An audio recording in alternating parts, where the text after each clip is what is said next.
There we go.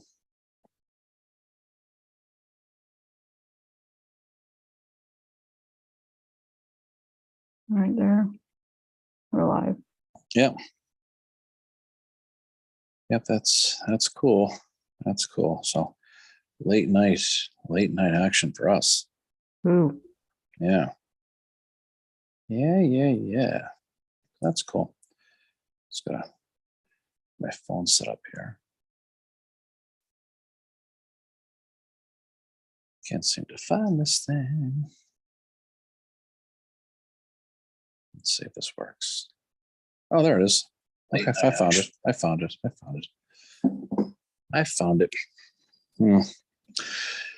Actually feels kind of strange drinking beer at night. So Why? morning. I guess. I'm so used to going in the morning. That's why. So yeah, my body's like, wow, drinking at a normal time, like a normal human. Although last thing I need is beer. I'm telling you, I did a little too much beer over the weekend. The football game is. I'm surprised. I'm surprised I don't have a cold or pneumonia or God knows what from that, because it was the Well, I mean, that weather. Oh God, I've been to hundreds of games at stadium by now, and there's like been 5 really bad weather days, and I'll deal with the snow all day. I don't like the rain, but that's my problem, and that's a nice first world problem to have. So I mean, I wish I could have gone, but I'm glad you went with someone that likes Tom Brady. yeah, it was cool to see Brady again. It was pretty cool to see old Tommy Boy again. Hey, Jim. And they're driving back from Boston. Oh, cool. I'm pretty sure I saw him on that lighthouse, Mary. He was looking at me. I was waiting. Brady. I had his jersey on. He saw me. He probably looked at my jersey and said, "Yeah, there we go." Sure he did. He said, "I feel like I'm looking at a mirror." He probably said. Anyway, that's good. It's good to have football back again. It's good to feel that good Sunday afternoon disappointment again. Yeah. Sat inside and did schoolwork. Oh yeah. No, this it was a good day to stay in though, as far as the weather goes. I mean, I'm not gonna lie to you. It was there was no picnic. Oh, good evening, David. David McElwain. Hey. David's coming to our event in a week.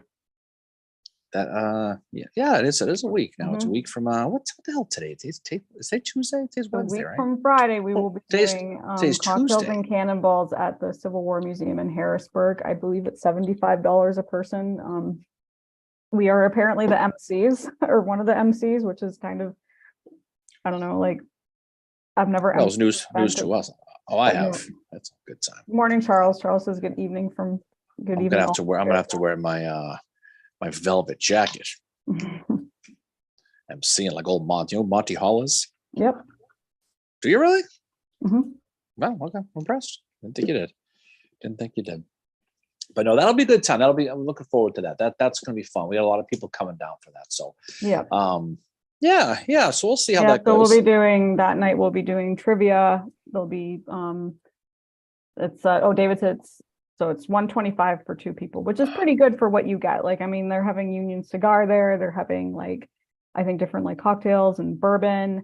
There's going to be like a nighttime cannon firing thing. We're going to be doing trivia, and we have books to give away from Abraham Lincoln Bookshop. And it's just, you get to wander around the museum as well, which the museum is really, really amazing. And I think the event starts at 6 o'clock and goes till like around 9 o'clock. So it's not like a crazy late night, but you know, there'll be some cool people going too. Yeah. Some of the Civil War people know in the world will be there. So if you'd like to come and see the Civil War, I don't know what you want to call it. And it's just to like just come hang out and all that too. And again, it's for a good cause. The museum in Harrisburg is really, really an amazing place. And it's just like literally like half an hour away from Gettysburg. So it's really cool. Yeah, that museum is a real deal. I mean, I remember driving by that for so long and finally going to check that out. It's very similar to the one down in Richmond. As far as how it looks. It's got very similar stuff in there.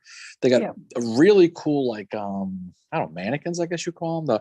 The dioramas. Like, it's amazing what I mean, I remember, like, you know, I worked at some museums where like the mannequins, or you go to some where the mannequins are like, oh God.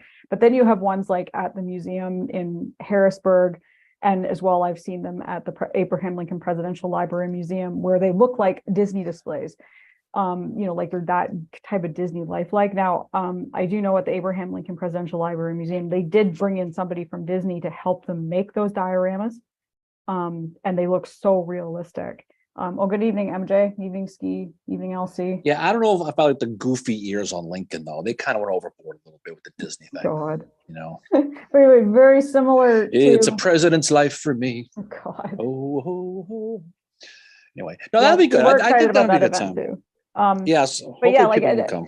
And it's like a really amazing museum with great displays, very balanced as well. Like they cover North and South, but that's in their kind of their mandate, their vision statement, what have you, that, you know, they are going to look at both sides of the Civil War and display artifacts and tell the story from both sides of it. So that's pretty cool. Like, and we're both super excited about it. And we have some other announcements to make as well. We finally have our book club set for the rest of the year. I'll see. Speaking of the football name Civil War things that lasted longer than Aaron Rodgers and Jet, I'll start Nathaniel Lyon. Well, they'll always have that preseason championship. God, those Jets, my God, even I'm surprised at that futility. I thought he'd at least make it to the playoffs for he fell on himself, but he, that is what it is. So I feel heartbroken, as you can tell, the Jets failing, but it's okay. So we will be doing our book clubs coming up. So we will be having Craig Simmons on to talk about his book, Stonewall of the West, on September the 28th, I think it is. I'll double check that. We'll be putting these out on social media, but either way, last week of September, we will be having Craig on to talk about that.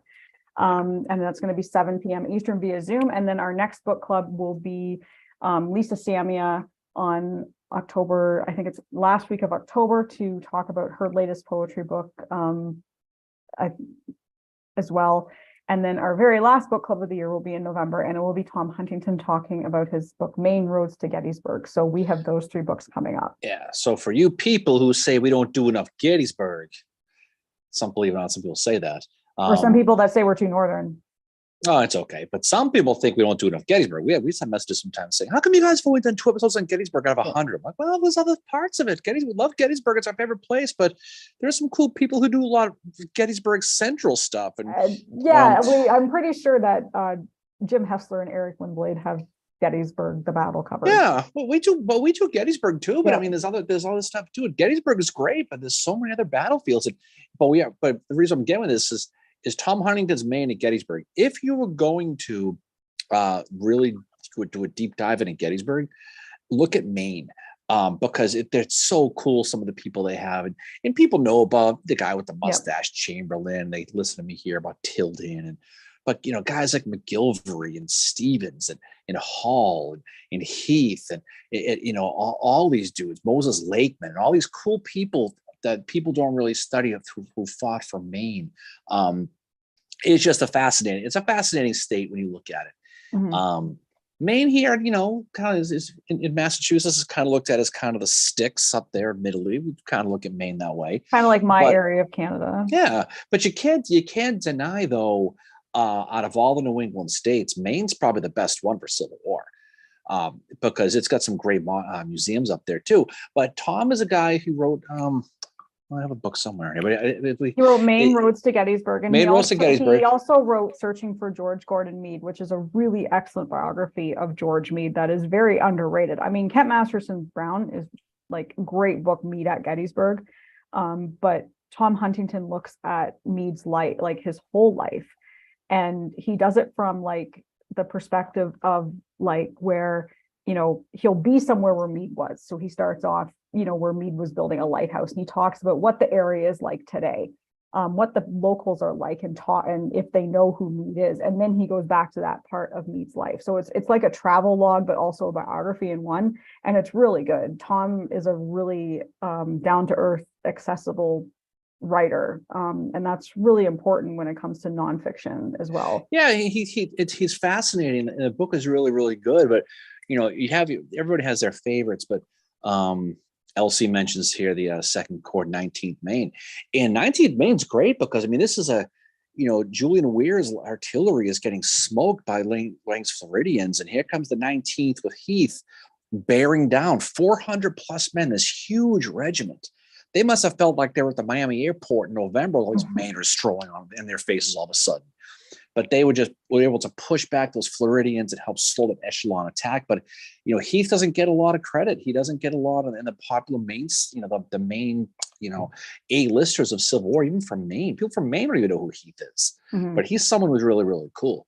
But look, Moses Lakeman's another crazy guy, Mary. Another psychotic, by the way. But he's fun. He's fun to study. Yeah, no, they are. As Amanda says, Maine for the best state in New England.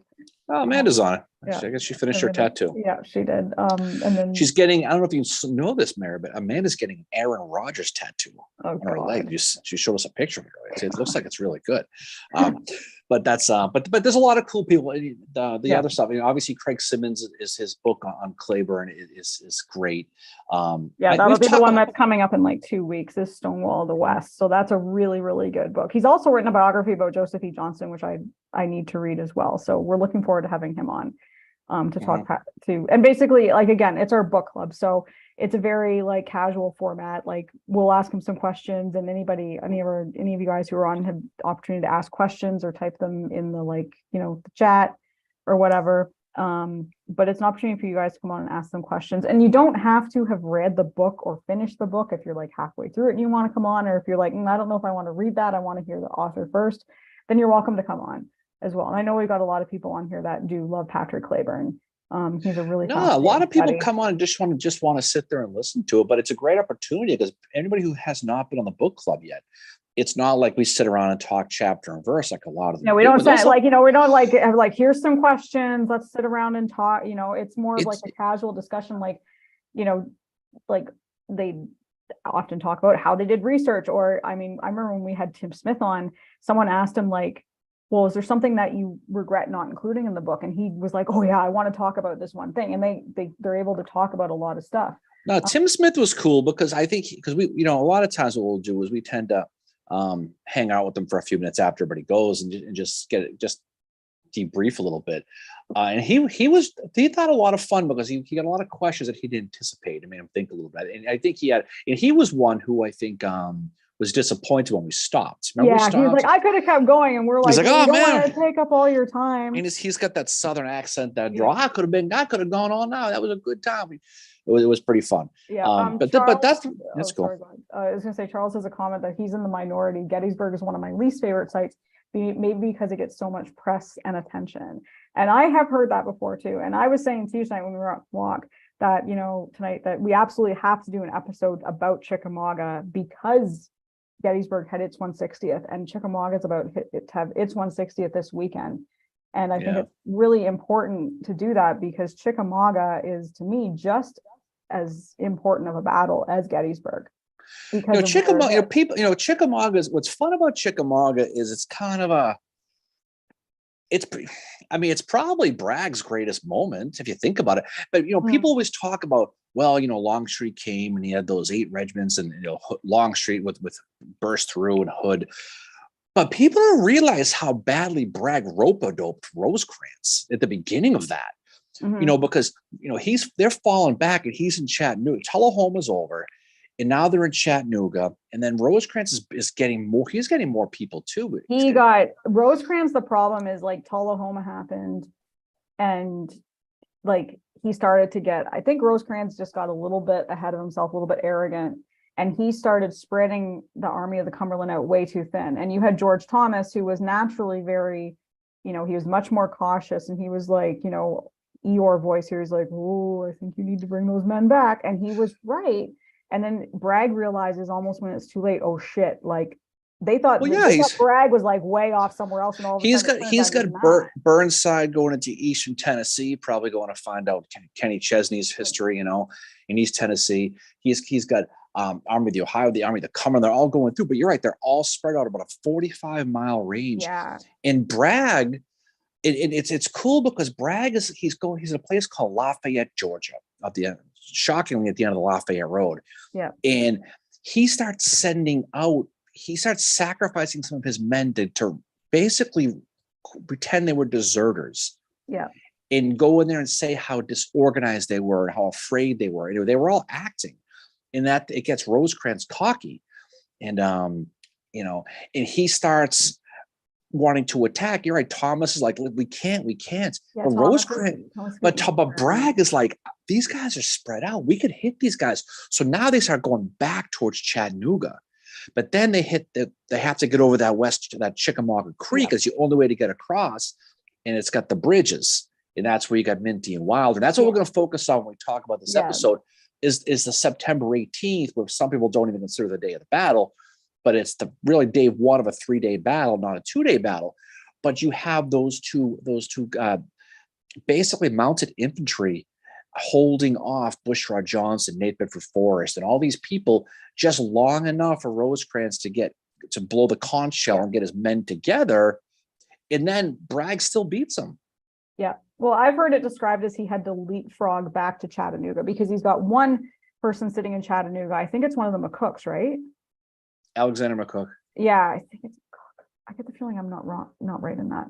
Anyway, there is a person sitting in Chattanooga, but then what they did to drive in order to take Chattanooga, what they did is they had, I think it was Wilder and his men, start making a lot of noise in the forest in the north of the city. Yeah, and like dragging logs back and forth, and like, and so then finally, like, the Confederates are like, oh shit, they're here, and they left. And the Rosecrans's army of the Cumberland is able to basically stroll in and take the city, and then that's when Rosecrans can you imagine way too far. Can you imagine the rail splitter Rosecrans had in his breeches, coming off of Tullahoma and then getting Chattanooga without a shot, because you've got Lilly firing artillery, and you've got the basically pretending to attack, and he sacrifices Chattanooga. He falls out without really having to attack it. He's like, I got Tullahoma, I got Stones River, I got Tullahoma, now I got Chattanooga. I'm the, wonder he got so arrogant. He's the man, and then Thomas is like, oh no. Well, the problem was is that he spread himself too thin, and Bragg fell back, and he didn't retreat. He basically redeployed and put them all together again and planned an offensive, knowing they were split. Yeah, but if you read some of the early stuff, you realize how important that September 18th battle was. The Confederates eventually they did get across. They eventually did, but it slowed them down long enough. If you've been out in that area and you go to West Chickamauga Creek, it's a bitch to get over anyway. Yeah. It's just, so you can imagine what it was like with those two bridges getting across. Eventually they went a little south that they forded. Yeah, Bushrod ended up going further down south or something. Yeah, so but the whole point of it is that, and Eric Wittenberg does this really well in his book Holding the Line at the River of Death, that what Minty and Wilder do, and why September 18th needs to be considered the first day of the battle, is they do save the Army of the Cumberland from complete annihilation, because they force Bragg to go back to the drawing board and redo his entire plan. And keep in mind, this is only like 1,800 men versus a lot of the army, and Minty is having to give troops over to Wilder at one point, and then like Wilder does that amazing thing where he's like, all right, burn the bridge. Well, yeah, and they basically, they tear it up, and they make a fort out of it one point. Yeah, they make a big pillow fort and hang out, Yeah. But they did a good job with that, and they were able to slow down those Confederates, and it did, it bought them a little bit of time, because the 19th, especially the 20th, wasn't a good day for Mother there for Rosecrans. No, the 20th is probably like the word. Obviously, that's when you have the breakthrough. That's when you have Thomas J. Wood having to obey that order that he knows is a shit order. The 19th, you still have stuff going on too. But it also is like, as much as Bragg has to go back and change his plan, like there's parts of the Battle of Chickamauga, and we talked about this when we did these episodes about it like 3 years ago. There's that one point in the morning where Bragg wakes up and he's like, I don't hear cannon fire. And then there's Leonidas Polk sitting on that porch in a rocking chair, kind of like, well, I didn't get your orders, dude. And then who was it? D.H. Hill was having breakfast with Pat Claiborne. Well, the thing about it though is you had both armies really reinforced, because D.H. Hill's going to show up, Longstreet's going to show up. So you end up, Bragg didn't want to attack right away, but when he realized he had all these reinforcements coming, well, now he's got 70,000 plus guys. So he's like, shit, well, now I can, maybe do something with this. And if you're going to be one of the people who rips on Bragg 24/7, look at the early part of this though, because this was a good moment for Bragg because he had a good plan. He was able to get across, but you can't overestimate how important that was for Minty and Wilder to hold those bridges. Yeah. Because it just slowed them down, put just enough of a traffic jam in. We talk a lot about Lew Wallace and Monocacy, similar. Yeah, He threw a road, similar. he put a bump in the road, which allowed them to basically to continue on for what they were doing. That's it what's neat allowed about it. Rosecrans to get the army back to where he needed it to be. Now, I mean, obviously, like they end up losing the battle, but they are sitting in Chattanooga at the end of the 20th. Yeah. After the Union defense at Horseshoe Ridge and Snodgrass Hill and all that. But then you have this, it turns into this huge, like not really huge siege. It's more of a stalemate because Forrest is telling Bragg soon after Chickamauga, like they're there, we can go get them. And Bragg is just like, doesn't like Forrest. He's like, F you, go away. I don't want to talk to you. Right. And then you have all that drama going on behind the scenes. And that stuff is just as interesting as the battle itself. Like I find when I'm reading about this stuff, I want to know more about what is going on behind the scenes with the drama, because I think it affects the outcome of the battle sometimes as much as the military strategy. Because in this case, you have between September and November, you have a petition for Bragg to be ousted. You have Jeff Davis coming to pay a visit and meeting in the room with everybody and saying, what don't you like about this guy? And they basically air their grievances.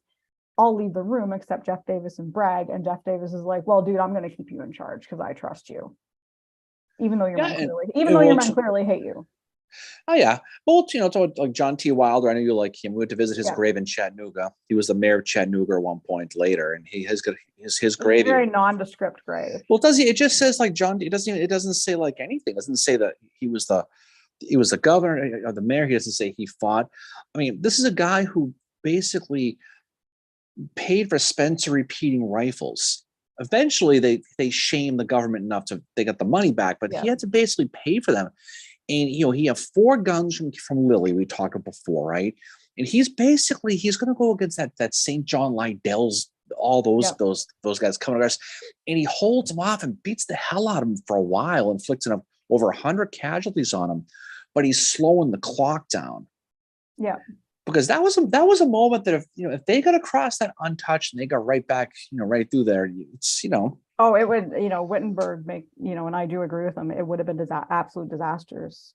Admittedly, it turned out to be a disaster anyway. It was not the disaster. It was not the disaster it could have been. Would have probably been really, really bad if. Well, it could have been a legit rout. There's no doubt about it.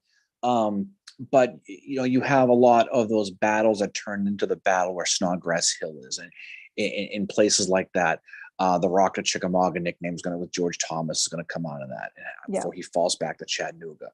But it's interesting that the Union's able to take Chattanooga basically without a contested shot, and they got to fight their way back into Chattanooga. Yeah.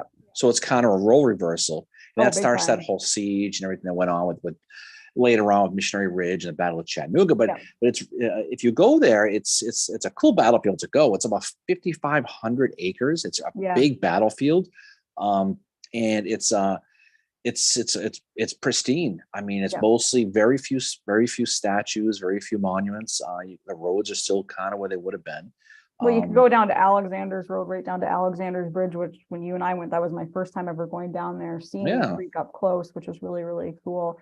And it was pretty fast flowing when we saw it. I'm sure it was probably the same, we're getting really close. We're just days away from the anniversary now, and just seeing it and where the defense, now it's not the same bridge because Wilder burnt the same bridge.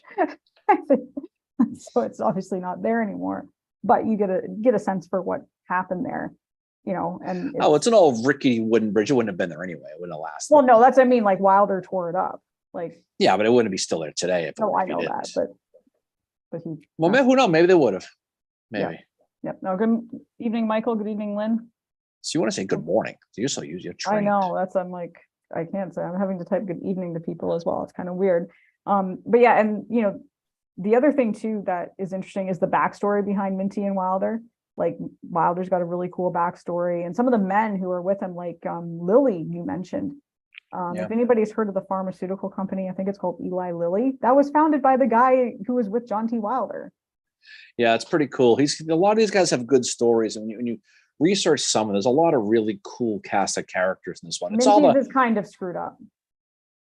yeah. I mean, he definitely was, but when you look at some of the, you know who's in this one? It's the great Sterling A.M. Woodbury. Mhm. He's gonna make an appearance. You'll rise to the occasion on this one, God. as they say. But there's a lot of the cool people we've talked about. We've talked about him going back to play battlefields like Shiloh and stuff like that.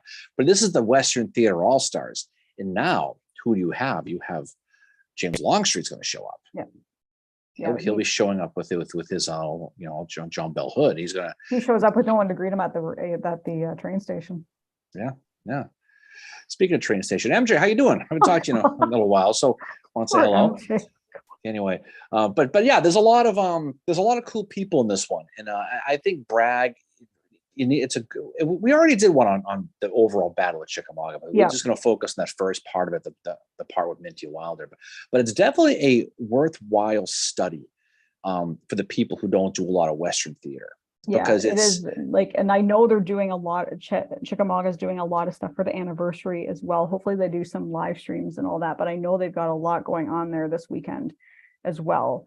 I'd love to go for an anniversary sometime. And again, we won 60th Chickamauga. It's a huge deal. It's just as big as Gettysburg, and I just, want to see it get the same attention. And then, November, you have the anniversaries for the battles for Chattanooga. Yeah. You have Lookout Mountain, Missionary Ridge, Ringgold Gap, Wauhatchie, Browns Ferry, all that stuff too coming up for anniversary. So there's a lot going on in the Western theater. Well, Dave Powell's gonna be busy this fall. Yeah, he will be. He's got a really good trilogy in Chickamauga as well. He does. But if you haven't been out there, it's got a really cool visitor center. It has this one room that has a whole bunch of rifles. Remember that? It was like this guy's personal Civil War rifle collection. It was hundreds and hundreds of muskets, and it was like, holy crap. And it's got a really good area. It's got a real cool area to check out, but the battlefield's pristine though, and that's what's neat about it is you see a lot of the Eastern Theater battlefields. You'll see a lot of urban developments, including Gettysburg and places like that. But for this place, once you pull it into those thresholds, you're not going to get to a lot of development. It's just battlefield. Of course, we were there last time. It was pouring the whole time. I know, yeah, and it was like flooded and stuff. Michael's got a couple comments here. He said, "I honestly think that Wilder's idea to ride a cavalry square with his Spencers right up the middle of the CS Army Day 3 would have actually worked." And he asked, "Wasn't Wilder's brigade the only one that never fell back at any time during the battle?" I think that's true. I think that's why they put the monument up for him. Yeah, no, I mean Wilder was known for not falling back. No, I mean they did fall. I mean they didn't. They fell back eventually. They did fall back, but again, it's not like they turned and they ran. They fell back and they set up different lines, stuff like that. But a lot of people talk about Buford. A lot of people talk about those guys. But Wilder is one who deserves a lot of study. If you're into the cavalry, even if it's mounted infantry, it's fascinating to study how they did that. How they did. Yeah. Because there are some of these things are facing 5-1 odds in some of these cases, and you're still able to kind of hold it. But it would have been, they had the Spencers. They were they had the weaponry to do it, and like what they would do is so many of them would line up and just fire at the Confederates, and there would be so many of them.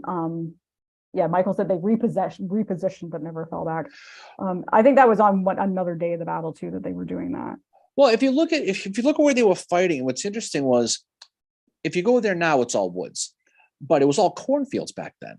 And so they were actually set up on a ridge. So they weren't like right on it, like imagine right on this creek bed. They were maybe 100 yards back. So they had a good fighting position to fight with, but they weren't right there. So they had a little bit of a buffer in between. Yeah. But they had those repeaters. And that was, you look at how important they were when you're looking at thinking Gettysburg again. What Witcher had to fight with at East Cavalry Fields against those Michiganders, when they fire the volley and they go, okay, let's get ready. The next thing they're firing again and firing again. It's how Custer's guys and Run DMG, Dave Montgomery, Greg were able to kind of keep those Confederates at bay with those type of guns. And he does the same thing here. and he actually wanted them. The government said no, so he paid for them after Halleck basically said no way. Yeah, well, And Halleck then was giving Rosecrans a really hard time, like, right, you know. yeah, and then he gets embarrassed by it, and the government ends up repaying Yeah. Wilder. And so, like, Nathan Forrest used his own money to pay for it. He didn't get paid back. But Wilder got his money back. So these guys are the best of both worlds. Yeah, I didn't have one of those repeaters. How cool that must have been. That there's a really good video on YouTube. It was done at I think the anniversary like 10 years ago of a guy demonstrating a repeater, and it's just like pop, pop, pop, pop, pop, and you realize like how devastating they were.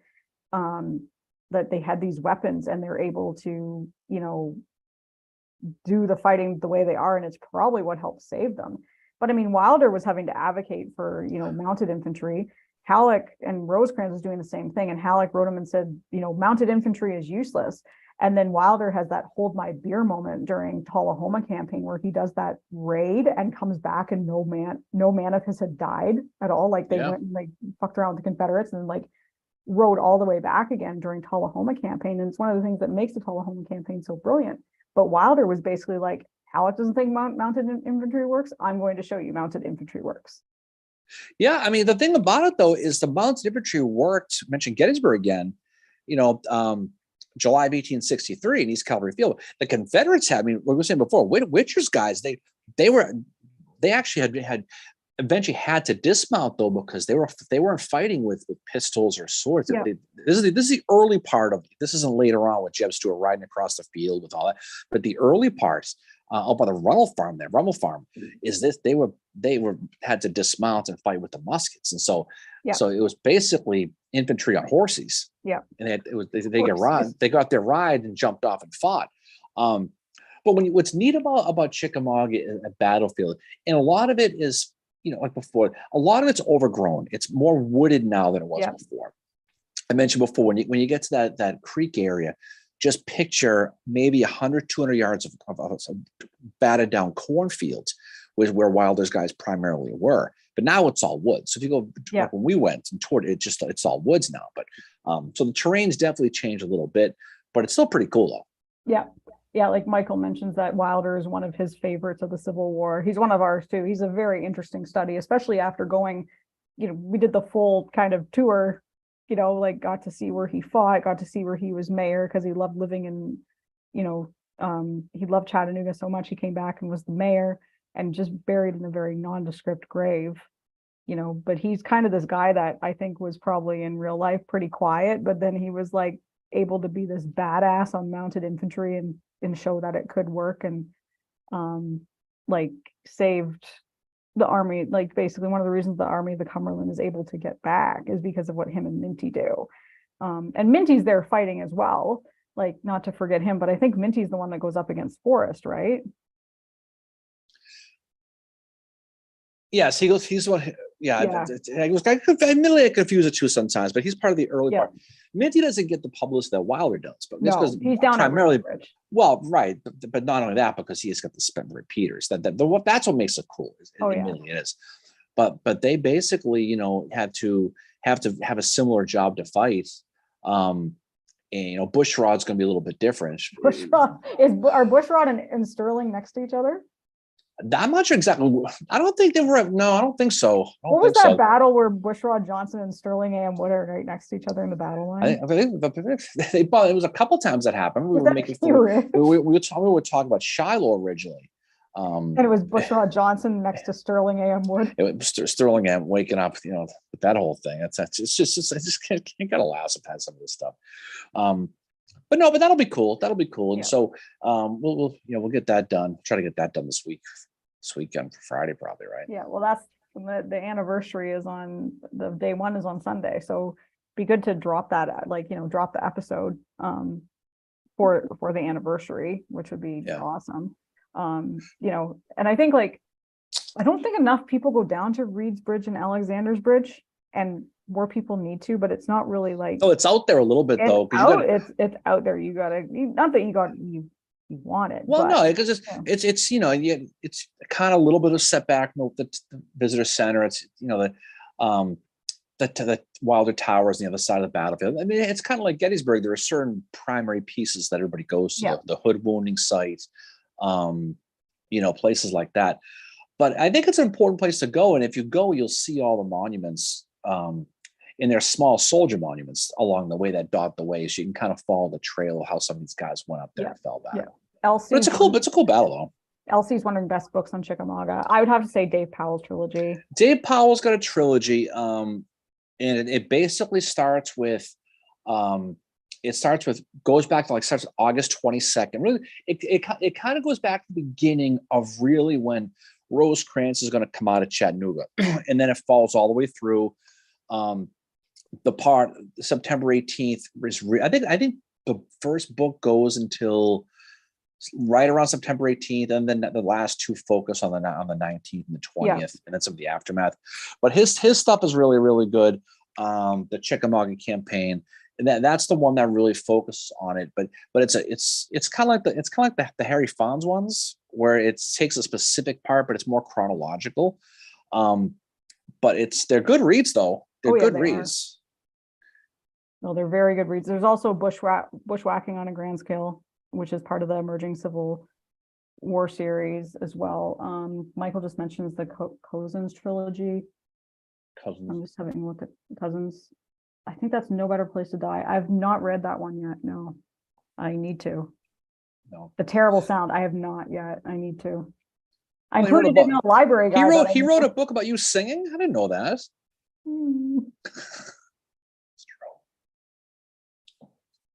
I can sing. Yep. Oh yeah. And Michael says Blue Lightning about Wilder is a good book too. Mm-hmm. That's the one I want to read as well. Yeah, John T. Wells is a guy who is definitely not a mainstream guy for a lot of people, but and you can tell by, like you said before, just seeing his gravestone. You would think it doesn't mention any military, doesn't mention anything about being married. It's just and it's kind of tough to find, and it's not in a military cemetery or anything like that. It's just a basic cemetery. But he's a guy who really, I mean, he, like you said, he loved Chattanooga, decided to come back and be the mayor there, and he lived his life there, and he ended up being famous. But yeah, he didn't really fight out here, so it's not really it's not Jeb Stuart, it's not John Mosby, it's not John Buford for a lot of people, but he's just as important when you look at what he did. Same with Minty too, for the most part. Oh yeah, Minty is. Oh, I think Wilder's a little better. I do. I like Wilder over Minty. Minty has a Canadian connection. He was married in London, Ontario, which I think the church is still there. So he lived there for a while, which is pretty cool. But he's got kind of I don't know, he's got a darker history than Wilder, which there's nothing wrong with that, but it's one of the weirder Civil War stories when you look at it, when you're looking at him, and Wittenberg talks a lot about it in his book as well. It kind of gives the background on both of them. Hey Frank, he said happy 162nd Cheat Mountain. That's right. Well, what's going on, Frank? Yeah, we just did one on Cheat Mountain. Yeah, we did. Not exactly Robert E. Lee's best day, but it's as you know, if you listen to the episode, it's where he grew the beard. Yeah. Later on, he went in clean shaven, came out with the beard. Yeah. And a loss. Actually, it's tough to say it was a loss, but he wasn't even fighting. Frank did. I want to report in my Chicago trip. He went to the Abe Lincoln bookstore, and it was such a great place. Oh well, he did. Okay, you know what, Frank? Good for you. I'm going to give you a round of applause. I think he posted a picture of it on Instagram. Oh, I didn't see that. I was working. It was a few days ago. Okay. Working on too. No, I'm glad Frank liked it though, because it's when you go out there to Chicago, you go see Bjorn. I'm sure Frank had the same experience I did. Was you swear you're in the wrong place because you're in this kind of neighborhood area, this kind of like warehousey area, and there's no storefront. It's just a bunch of buildings, and you're like, well, this cannot be right. Can't be. When you walk in this area, and then just you open the door, and there's Bjorn. He brings you inside of it, and this is this beautiful museum.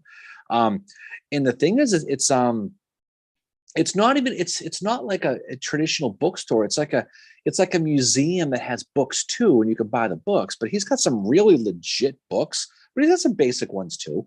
But but Chicago's awesome anyway. But if you're gonna go there, go to the bookshop and go see Bjorn. So I don't know. I hope you took a picture, Frank, with him at the big Abraham Lincoln head. But So But just you got to that's tradition. real quick, Minty's actually from Ireland. I just looked it up.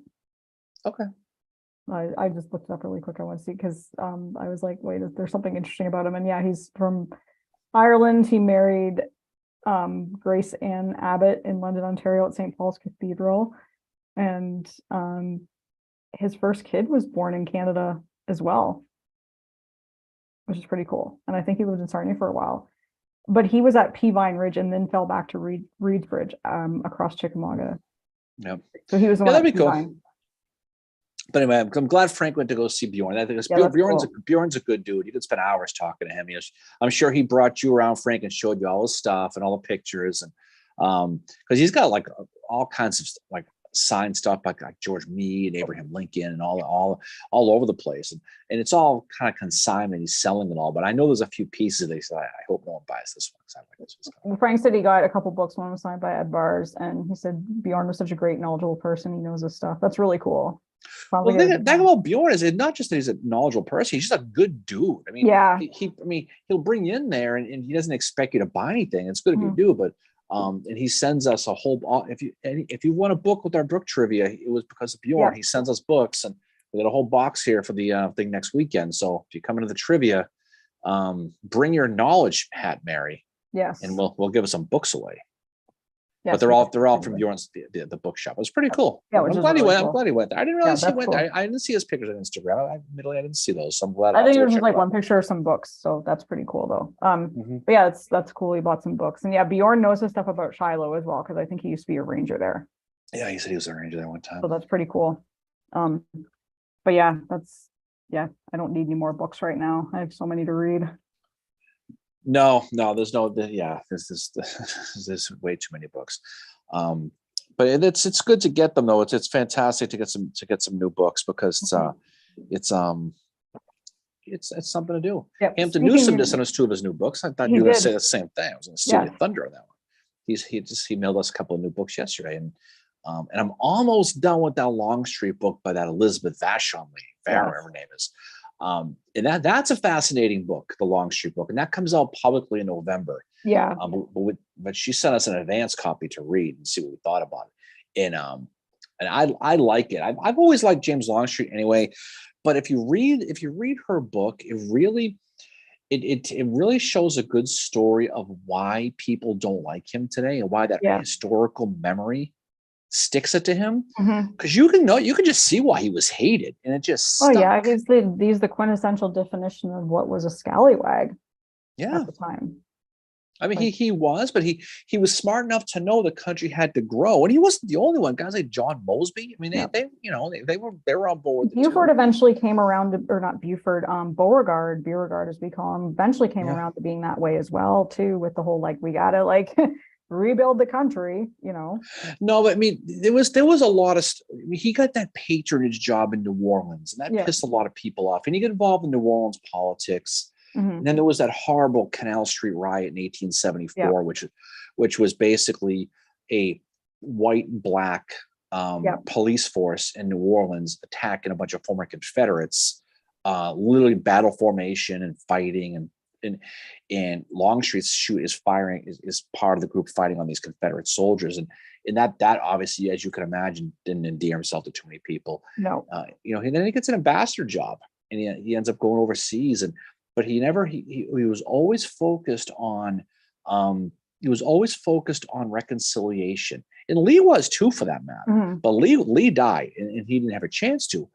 But Longstreet was a guy who pissed everybody off because he pissed off the South, and the North hated him because of what happened in the war. But he kept going through and kept trudging all the way through it. And so I think James Longstreet's post-war is actually better than his war, and that usually that's not the case. But Longstreet's a fascinating dude because he stuck to what he believed in for the most part, even though he was raised by Augustus, his uncle, who was a real prick. I mean, he was a real hardcore secession type of guy, and he kind of went the other way with that.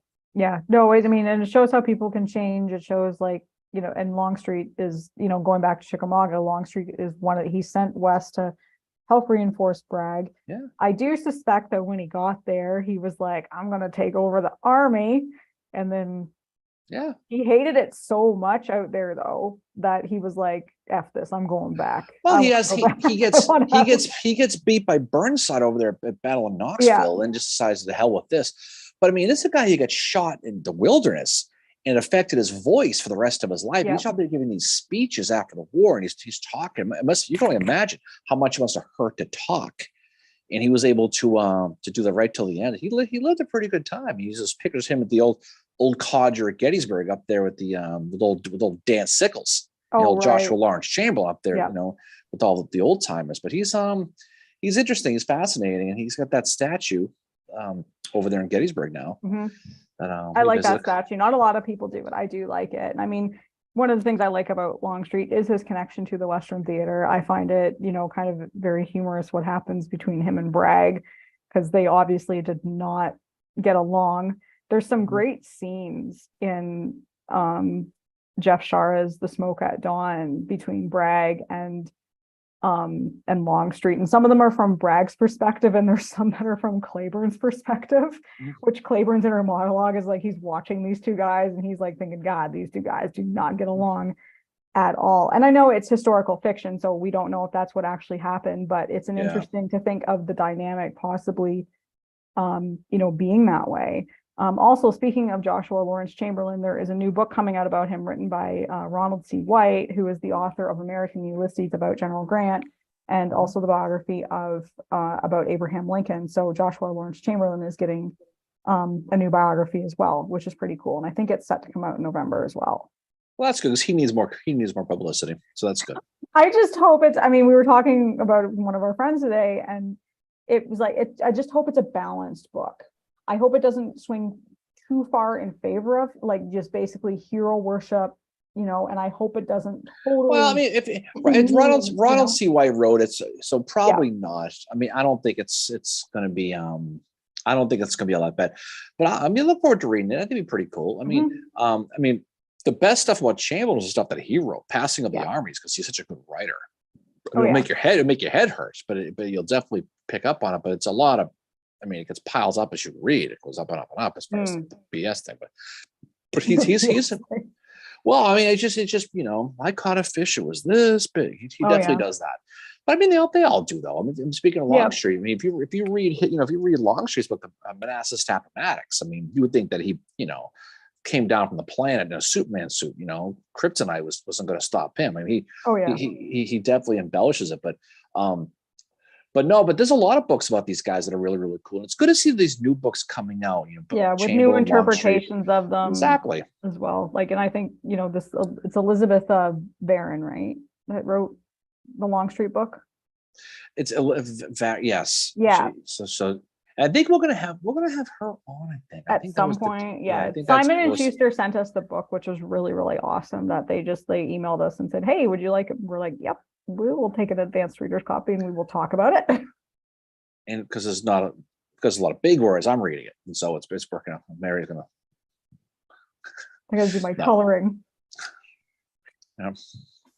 No, that'll be good. But no, it's a good book. It's definitely if you get her book on Longstreet, just understand it's that much war and that much post-war politics. It's more after. So, but it's good about it is you'll probably learn a lot of stuff.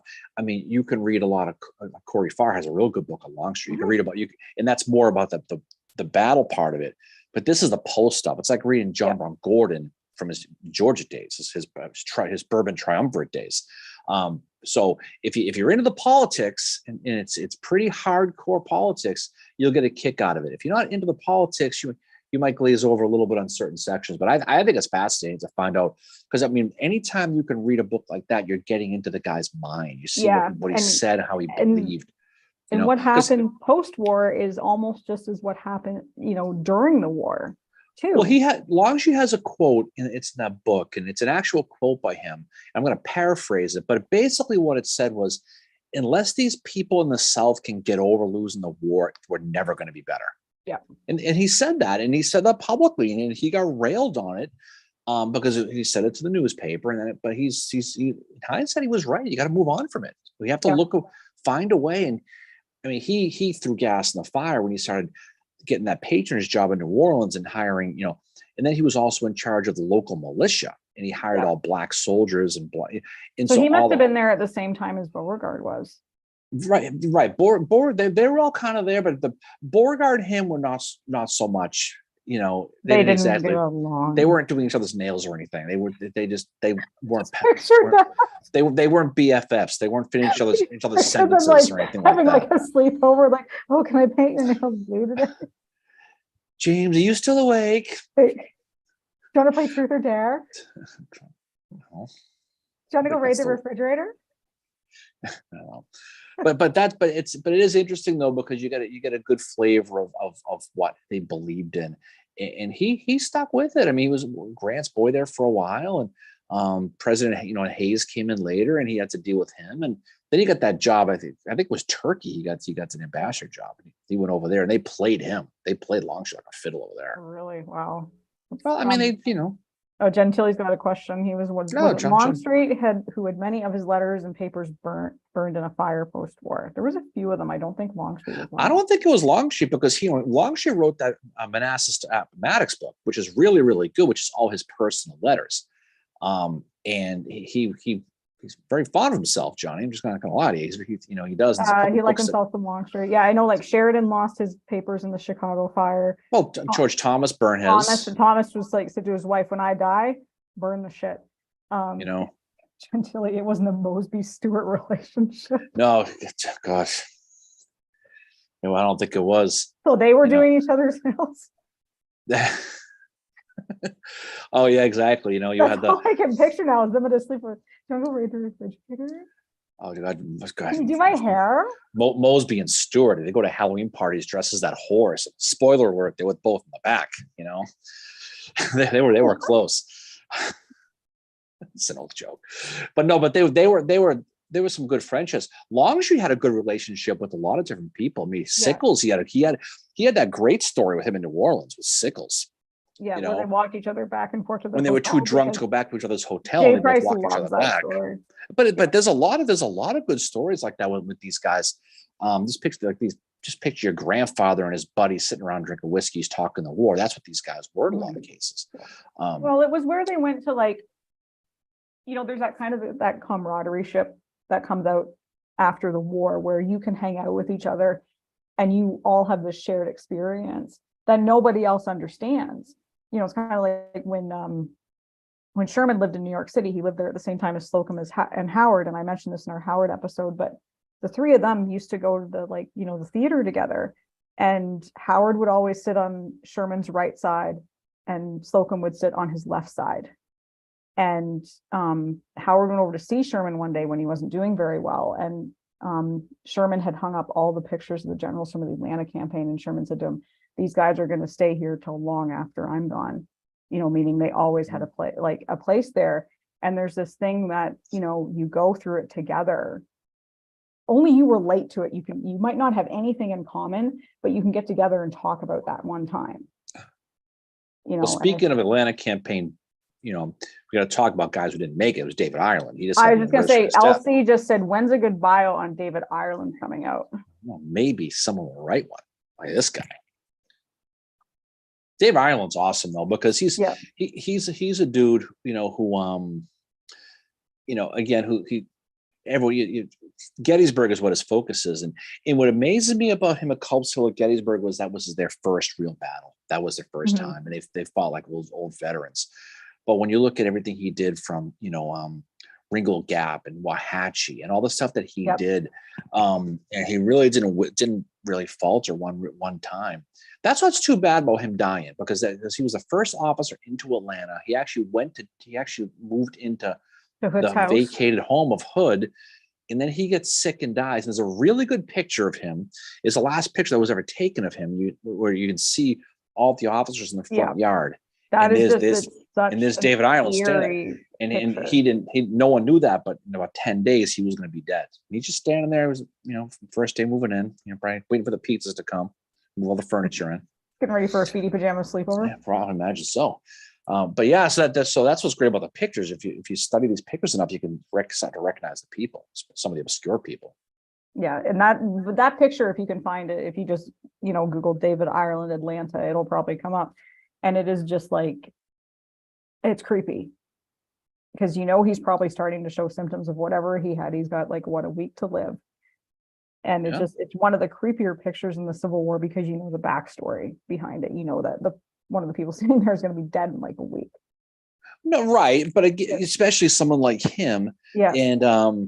And knowing how everything played out back at Binghamton and how his wife was waiting for him and he came back and everything. It's a sad story.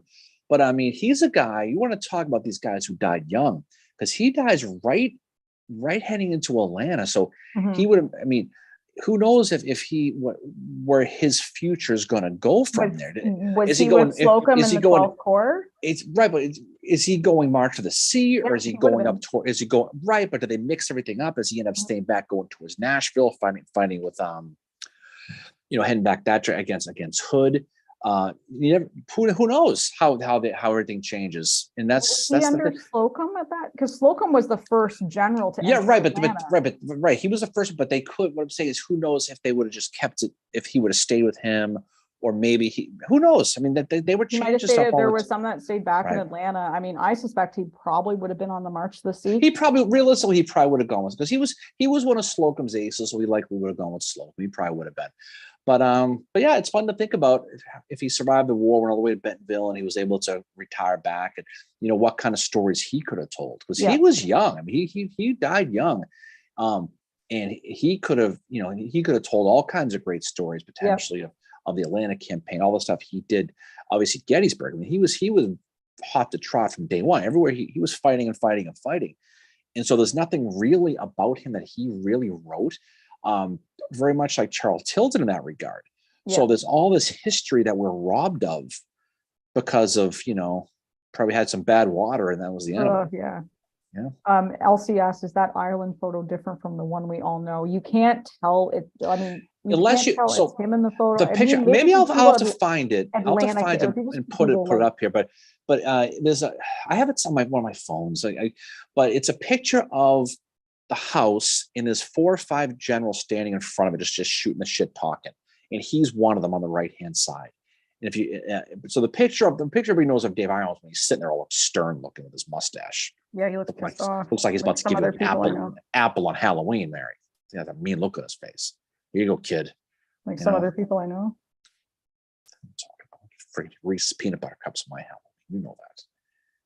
And then I know we get no kids. You know what happens? I eat out peanut butter cups. No, you don't share them with me? No, hell no. You're gonna get that goddamn candy corn shit. That's what you're gonna guess. I like candy corn. What's wrong with you? Wicked. There's that candy corn beer. But yeah, we will find the photo and we will. I'll find it. I'll send it to you so you can see it. Yeah. But it's a really cool picture. And it's one that's it's not a very popular picture, but it just looks like a bunch of random guys hanging out. But if you know the history behind it, you know it's Ireland. So it's pretty cool. Yeah, I'm trying to think of what terms I used to find it before. I'm now frantically trying to find it on the Google. We'll find it. I think it's on my phone somewhere, or it's my iPad. Oh, I just found it. I'll find it. Okay. Just found it. So yeah, there, I have it. Okay. Yay. Yep, did it. So what are you gonna do with it? You can't post on this chat, can you? No, I don't think I can. Right, I don't think I can. No. Send it to LC in our little chat thing. Yeah. You'll see that. There you go. But it's a cool picture. But yeah, he's a good guy. He's someone who is very understudied. But I don't think there's a lot on him though. And that's the problem. No, there's not a lot. Unfortunately, there's not. It's got a cool grave though. Cool grave. Yeah, that it's sad though how into disrepair that cemetery is in Binghamton.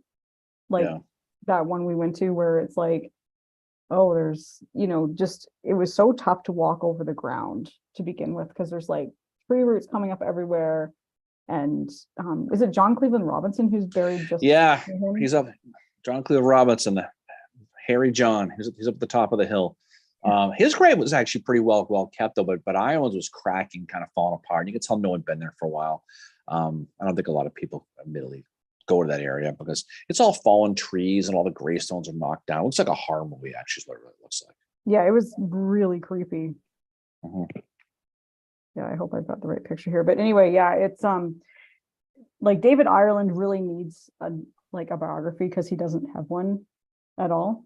Well, there's a lot of guys like that. I mean, Yeah. for every big name, there's 1,000 smaller names, but when you study those smaller name people, and nothing against Chamberlain, because I think that's one of this rant about all these people going with Chamberlain.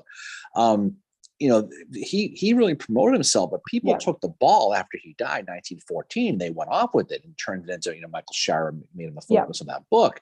And then the rest is history with old Joshua Chamberlain. And then Ken Burns had him in the Civil War documentary. So, not taking it away from Chamberlain, but I think when you really study that specific battle, this battle of Gettysburg, you realize the other end of the flank is more important in a lot of cases. And what Chamberlain did was a must win. Absolutely had to be William Seals, those 15th Alabamas and Bulger and those guys. But I'm skeptical, as a lot of people are, of how long they were going to be able to hold that hill if they got there. I think they would have been pushed back pretty quickly. If the Confederates, Maryland Stewart had got up that hill, it was able to populate and hold it. I think the Union's going to have to retreat. I think that's going to have, because you only have 5 regiments holding that. And if they get up there and they get artillery up there, you're behind Baltimore Pike, that supply lines. Meade's going to have a serious, conversation, probably with Howard, about running the hell out of there. God. But I think he'd have to, though. And that's why I think Helps Hill's more important and why more people need to study and visit it. But again, it wasn't in the movie. But again, it doesn't mean you don't like the other one. It's just a different perspective. And I think militarily, when you look at it, it would have made the Union position extremely vulnerable. And since they were deciding whether or not we stay or shall we go, I think that would have been a huge check mark in it. Let's GTFO. Yeah. If we got Rebs in the front, Rebs in the back, I think they would have had to. That's why it's important. It isn't just the 137th. I mean, it is those Syracuse guys next to them. And then what happens the next day with the Second Mass and the Indians but Culp's Hill is a must have. It is. But it's not hard to imagine that if Ireland takes off, they don't build that traverse and they get pushed away from there. I don't think it's going to end well. I think the Battle of Gettysburg is a completely different story. Yeah. That's why his story needs to be told more. Oh, absolutely. And Frank mentions when at the 160th, someone had put American flags in all the 137th graves. We saw 137th monuments out in the Western Theater, which is really cool. The other monument we saw too was a Pennsylvania regiment that went out to the Western Theater. Remember that we couldn't stop because it's in a really bad area. But there's a monument up on East Cemetery Hill. And there's the exact same monument in the Western Theater on Missionary Ridge in a very bad neighborhood. Do not stop your car. It's very bad there. But it's got the crescent moon on it. And it's a Pennsylvania regiment. You know what I'm talking about. It looks exactly like the monument up at East Cemetery Hill. Yeah. Some of those ones up there. Very, very similar. But they were guys that were out west and all that. MJ says so many people who fought in these battles don't get the attention they deserve. And I completely agree. We've talked a lot on this podcast. I wouldn't have studied it if it weren't for you and starting this podcast. A lot of people that I'm like, wow, why doesn't their story get told? Obviously, David Ireland is one of them.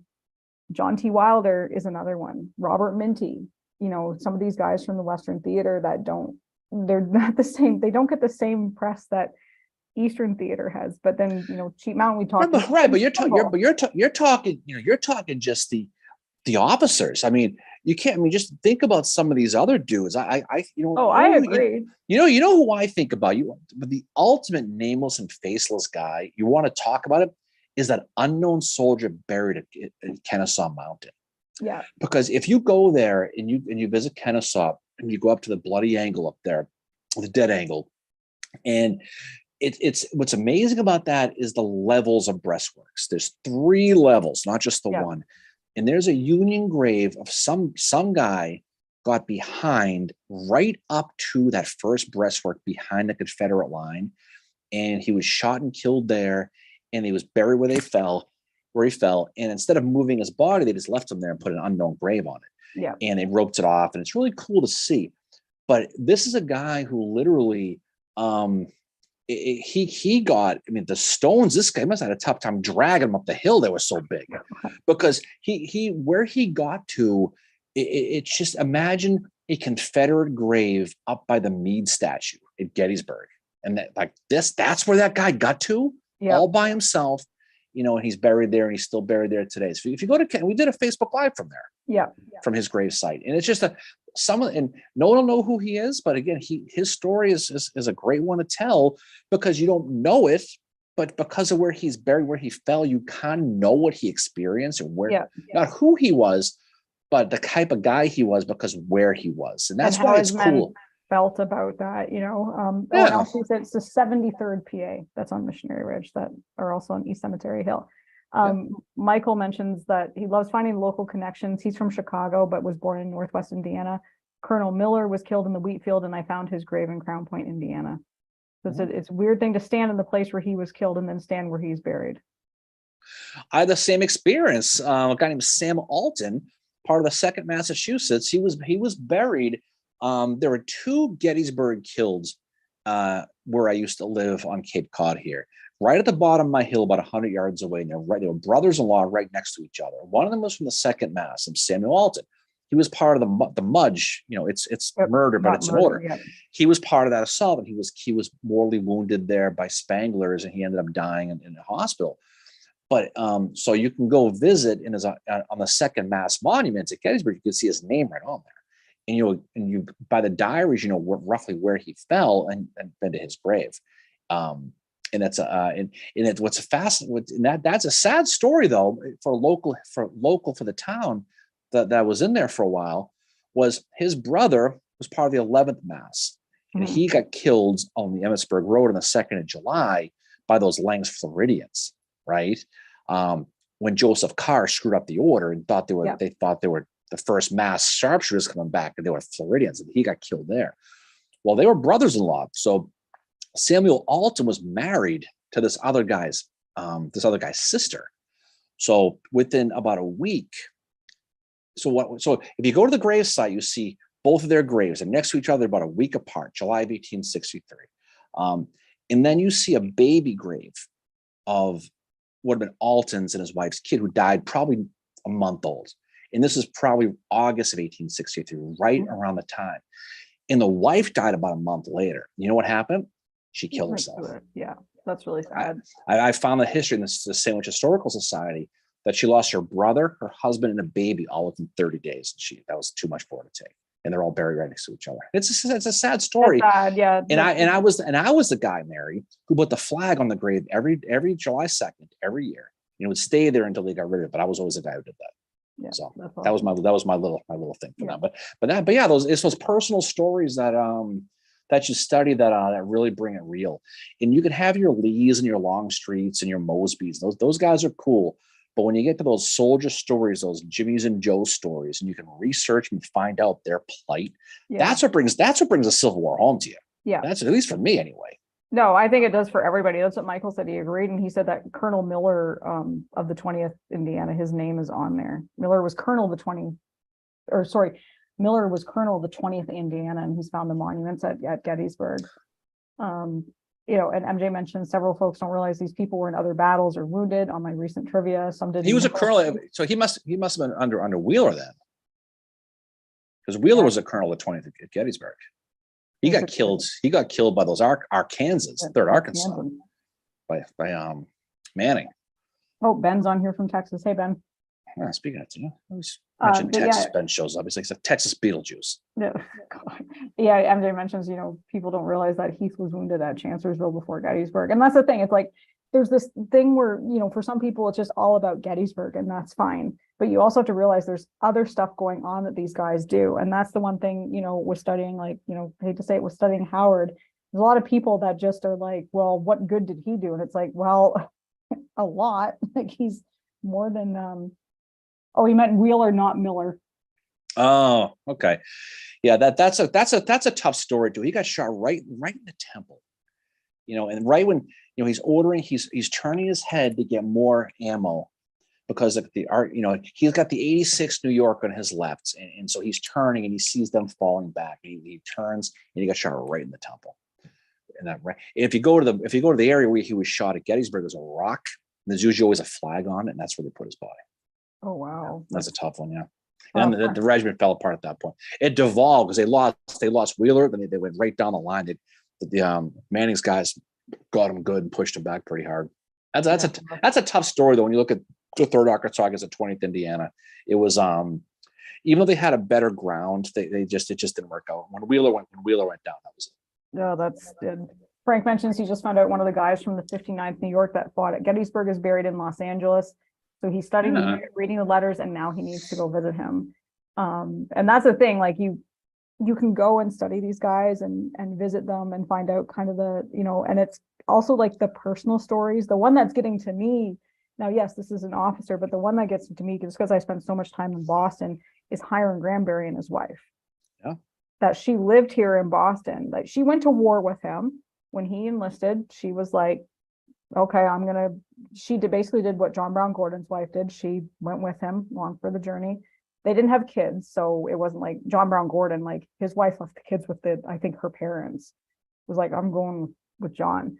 But Hiram Granberry's wife, Fanny, went with him, even though she was not well. Like she had a lot of health issues, but she still was with him. But when he got captured at Donelson, I think it was, he was sent up to Fort Warren in Boston. And one of the stories, and I do believe it's true, is that she lived here in Boston for a while. And she went to see him at Fort Warren. And I just find that story so fascinating. Like, here's this Southern woman, I think she's from Mississippi. She's living in Boston. Mm-hmm. So I wonder things like, what was that culture shock like for her? Where did she live? What did she see? Like, she probably would have seen the common, but you kind of get in these people's heads. You're like, okay, and she's also having to live by herself, most likely, and go to visit him.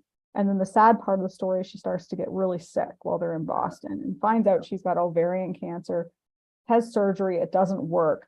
She tells Hiram when she's recovering from the surgery, go back to war. And then she takes a turn for the worse. And I think he takes a leave and he's back in time for her. Like she passes away. Well, as soon as the jailers at Fort Warren found out that she was sick, they were like, they paroled him. Yeah. They said, you just go, take off. And then they go to Baltimore and she can't get anything there. And she ends up going, I think it was Alabama somewhere. And then she ends up dying. He dies in Sharpsburg, Maryland, I think. Right. But she died in Maryland. And then he went off and he continued and he was another hard one. You want to look at the Confederate version of probably Dave Ireland. It's probably Granberry. Yeah. It's similar ways. Ass. I mean, I was talking. It was funny. I was talking about Granberry. I was talking about Battle of Franklin last night. A meeting I was at last night with somebody. Did you call him Banbury? No, but we were talking. It was because we were talking about Claiborne. We were talking about how he died and how he was laid out and stuff like that. I was talking about a conversation with somebody. We were talking about that, and it just shows how many people, the Franklin Six there, who ultimately we think probably was killed in maybe a futile battle. We talked about that a bunch of times. Yeah. But the reality is it's just sad to think about. You lose your wife to ovarian cancer, you want to go on to keep fighting, and then you end up dying in this horrific way at the Battle of Franklin, the sleet and the snow and the shit. It's tough. War is hell. It really, really is in a lot of different ways. But who knows if that's kind of where the state of mind he was in. Apparently he was very close with Fanny, had a tough time after she died, and he just went back and fought. Yeah. And who knows the state of mind he was in, but he is definitely kind of like this David Ireland of the Confederacy. He's very like Granberry is, we've called him this. Well, he was higher ranked. I mean, admittedly he was, but he was probably, but just when it comes to like hard fighting, he's like the steel of this, he's who Claiborne puts him out. He needs somebody to fight. If you knew you were fighting Hiram Granberry, you knew you were fighting Daniel Govan, you knew you were fighting with certain guys you just knew, you knew you were fighting Albert Pike. There were certain guys who were just psychotic in battle. Pike was no picnic. The Indian Brigade was scalping shit. freaking Pea Ridge, talk about that whole thing. That's so bad. Michael asked, how about Wallace and his wife at Shiloh? That's another story too. Wallace. Yeah, that's the thing is there's all kinds of stories like that.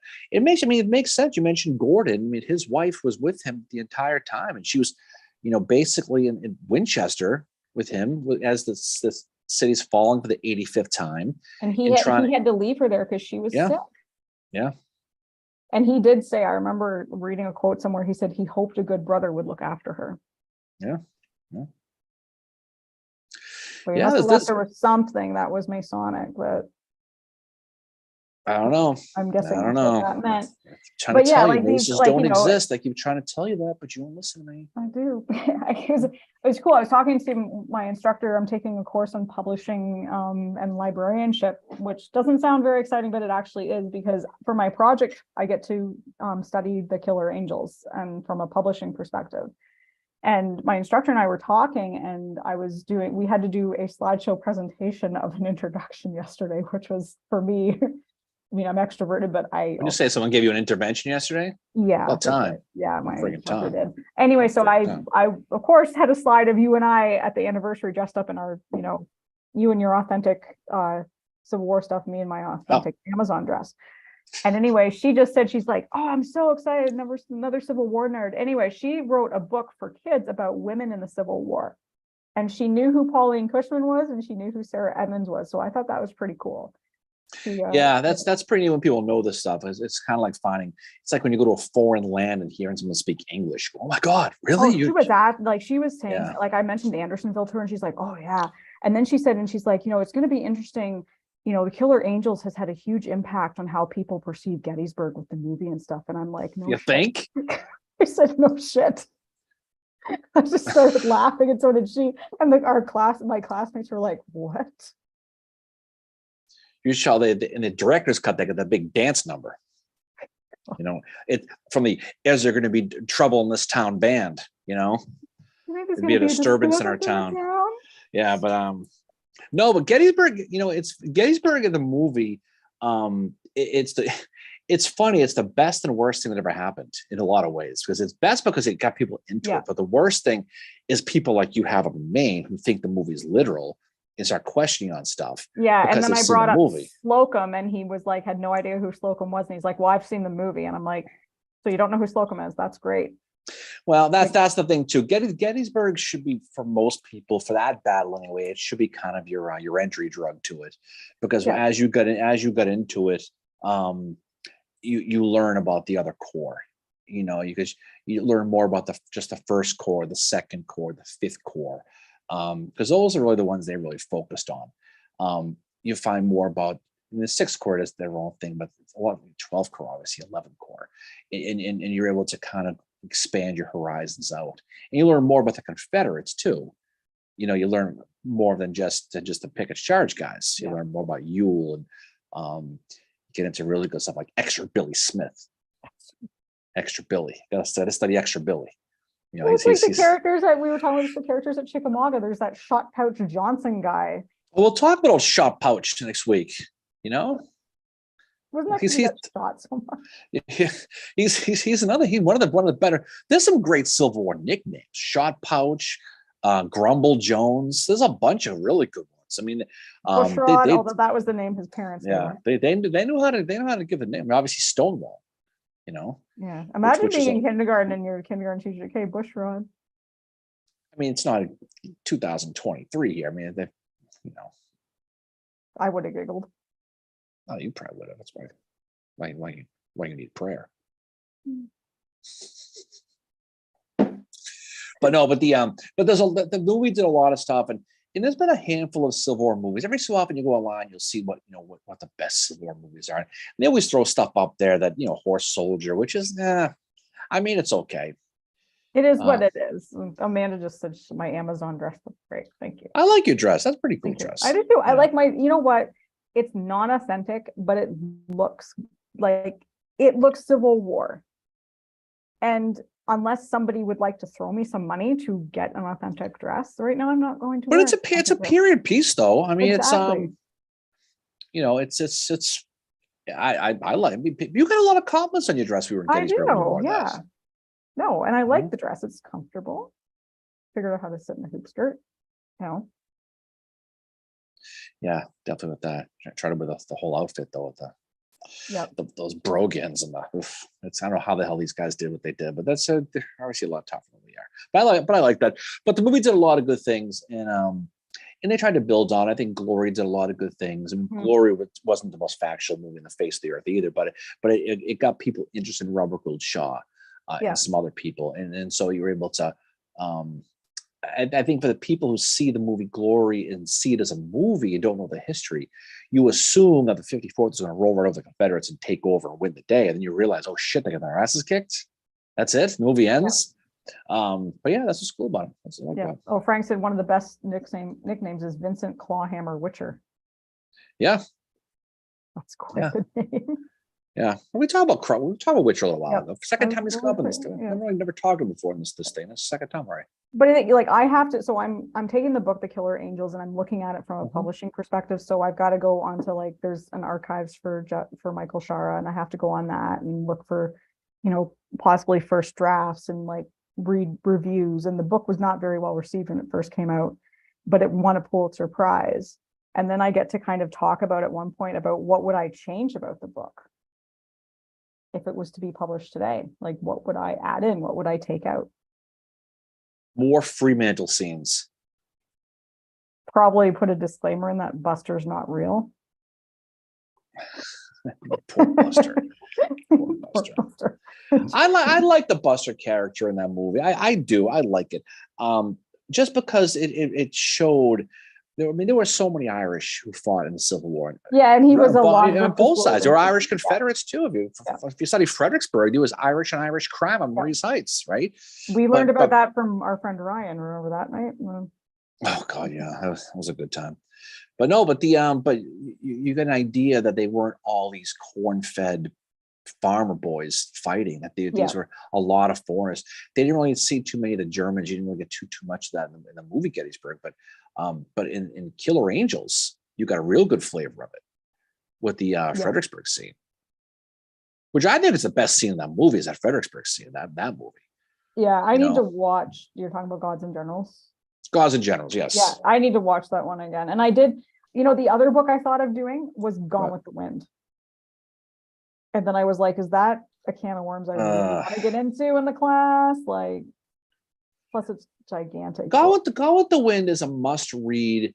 I mean, you think the same way I do. If Gone with the Wind, the movie, ended halfway through it, it would have been a lot better. Amazing movie. It goes on and on and on, and it's a little. I get to the point where I don't care anymore about Scarlet and Rhett because I don't like either of them. I'm sorry. Yeah. She's kind of a bitch. She's an asshole. We went to go visit Margaret Mitchell's grave in Atlanta. Remember?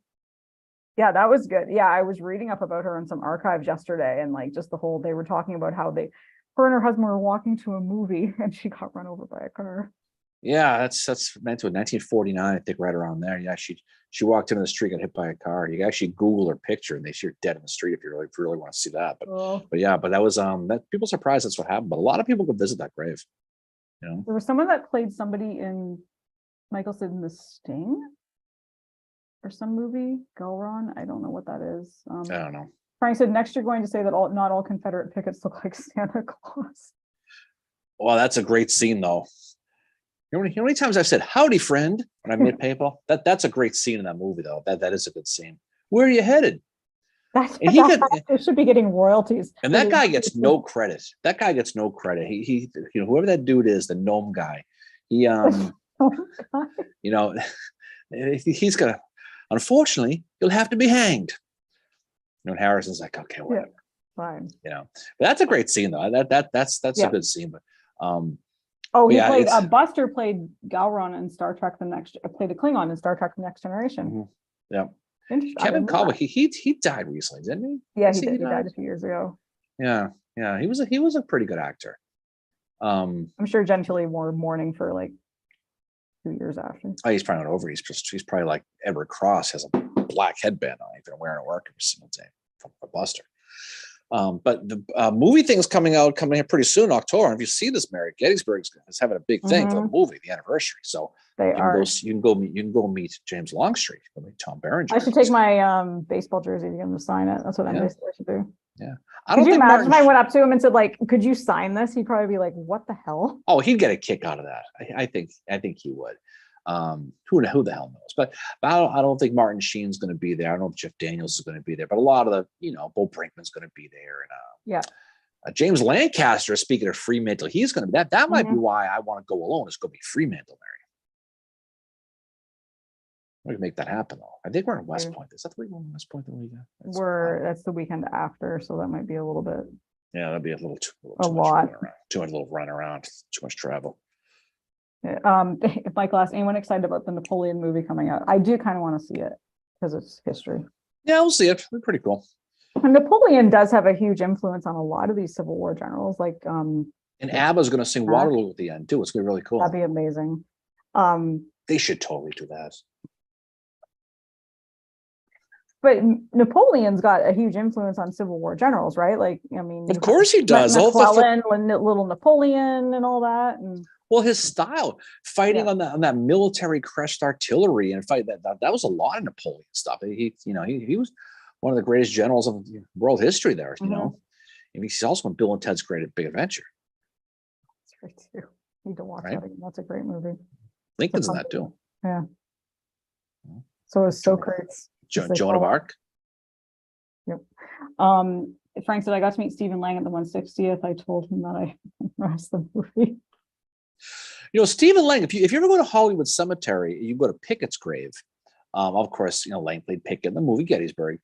He there's a little bench there, like a cement bench that he paid for. That Stephen Lang paid for in honor of General Pickett from Stephen Lang. It's a sad grave.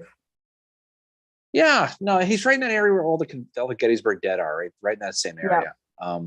Richmond, that's a great cemetery. It is. It's really like, and the other sad part is where they have the thing like Garnett's probably here somewhere with all the Confederates. Yeah, well, he probably is, but that's a good cemetery. It's Longstreet's kids are buried. Those children, they all died.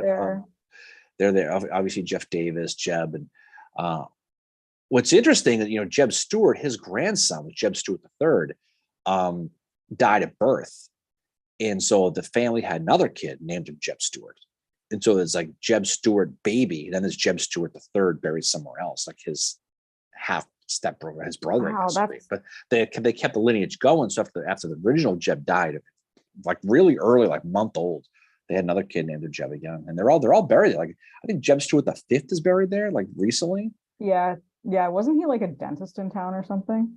I don't know, but I think he died like within 30 years ago. It's just, so there's still Jeb Stuart's kicking around. Elsie's talking because Elsie was involved with the movie Gettysburg. He said Stephen Lang was awesome. He hung out with us plebs, and he said that Berenger was kind of standoffish. Yeah, I imagine he probably would have been. But again, that's you see when you see some of the interviews, some of the more modern ones, they talk about the movie Gettysburg. They all seem to enjoy it. Martin Sheen loves talking about it. Yeah. Obviously, Stephen Lang he's still making movies, but he basically talks a lot about Gettysburg. Yeah. About the history. They all talk about how much they learned about the Civil War. And I remember Jeff Daniels talking about that. He had to run off to do Dumb and Dumber after they filmed that, but he talked in a later interview about how much he really learned about Joshua Chamberlain, about the Civil War, and how much it stuck with them. Yeah. I mean, I am looking forward to reading Killer Angels again. It's been a while since I've read it. So, and I'm looking forward to looking at it kind of from a publishing perspective, like what Michael Shara had to go through, to kind of get it published and stuff. Like, because some of his archives have like correspondence with his editor, and like that's probably got stuff about changes and stuff that he would need to make and all that. But yeah, that it's been a while since I've read it. I think it's been like 10 or 12 years since I last read Killer Angels. Mm-hmm. Now I read it. I usually read every 5 years. Read it, pick it up, and it's an easy read. But it does follow along with the movie, which is pretty cool. And it's so funny. My instructor and I were talking, and she said, like, don't say this like to too many people, but I think his son's a better writer. And I said, oh, I do agree with you there. I said I think Jeff Shar is a little bit of a better writer than his dad was. I think he kind of perfected it a little bit more. Like not Yeah. perfected it, but just like I think he got more of a chance to tell the Civil War stories. So who knows if his dad probably could have become that good. I mean, dad, Jeff or Michael Shar is still an amazing writer, but like, I mean, Jeff Shar's Smoke at Dawn is hands down one of my favorite historical. Well, Michael Shar, I mean, he wrote other Civil War. He wrote that baseball book. The one that what's his name? Kevin Costner For Love of was the in. Game or For something. the love of the Yeah. game. He wrote that. That turned into a movie too. So he wrote the baseball book too. So he did some other stuff as well. Obviously, Jeff Shar has done more stuff, and he's become more. I mean, he lives in town. He lives over in that red patch, Yeah. and people know him in town. You see him all over the place in town. But I think he's more emblematic of the Civil War stuff.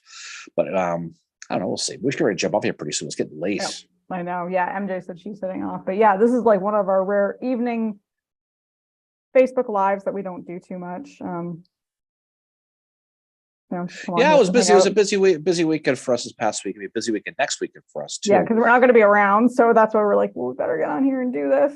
Yeah, we'll do this again. We'll try this again someday next week. So, yeah. All right. So we are going to record this early September 18th episode of the Battle of Chickamauga, assuming we have time to do it, which was our debate we had a little while ago before we started this.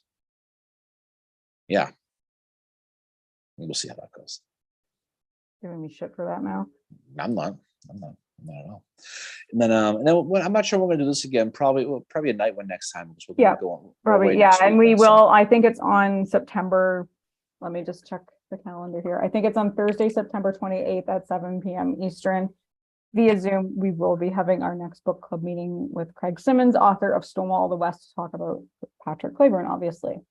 So yeah, that's going to be a good one. So if you even if you like Mary said before, if you don't really understand or don't really read a lot about Patrick Clayburn, or you haven't read the book, definitely come on and check it out though, because it's going to be he's very excited to do this and talk about this.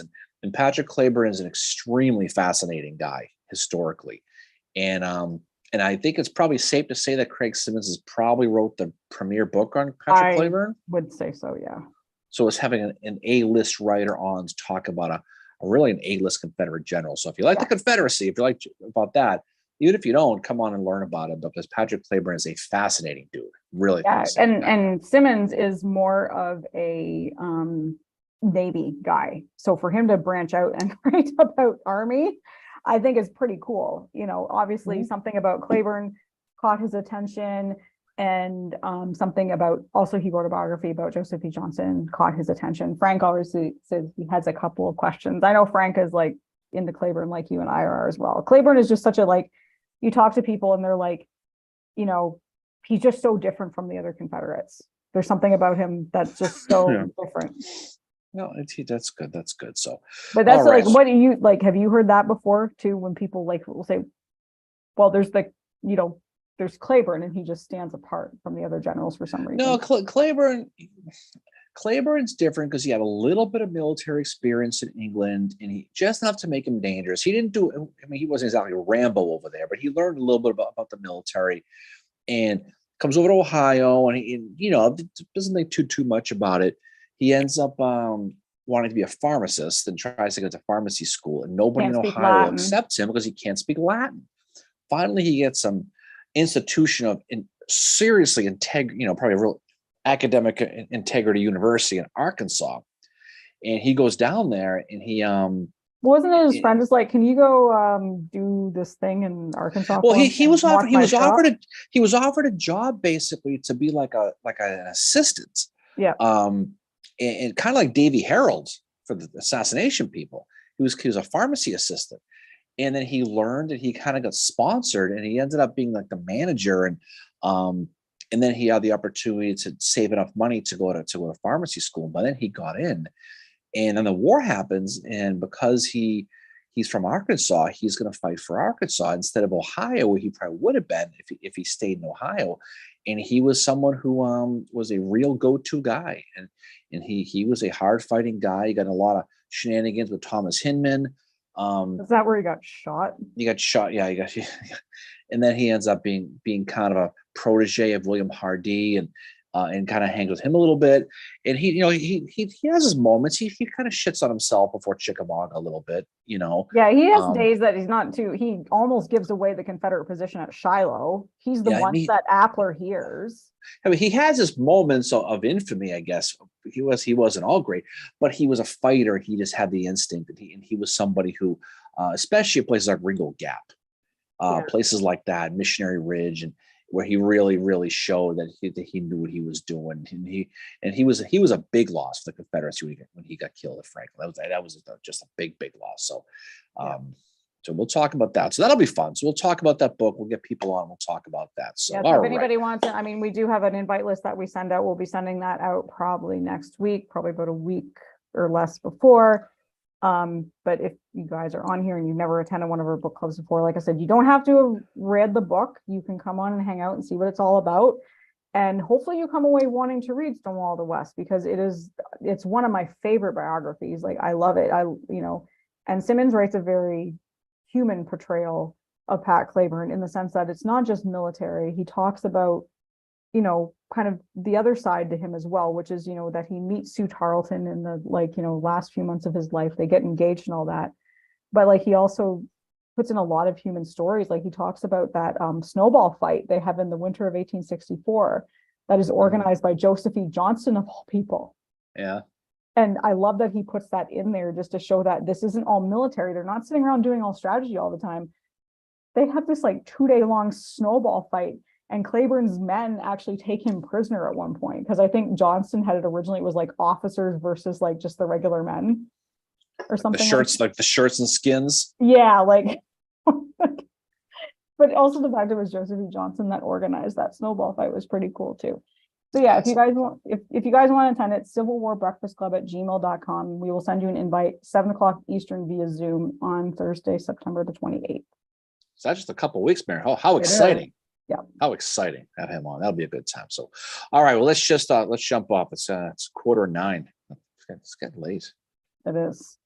Yes. And yeah, I'm questioning myself on that date. So we're going to tweet that out soon, or not tweet, put it on Facebook. Well, we'll figure that out. Yeah. All right. Sounds good. All right. So let's jump off. So everybody have a great rest of the night. It's only Tuesday. How the hell is it only Tuesday?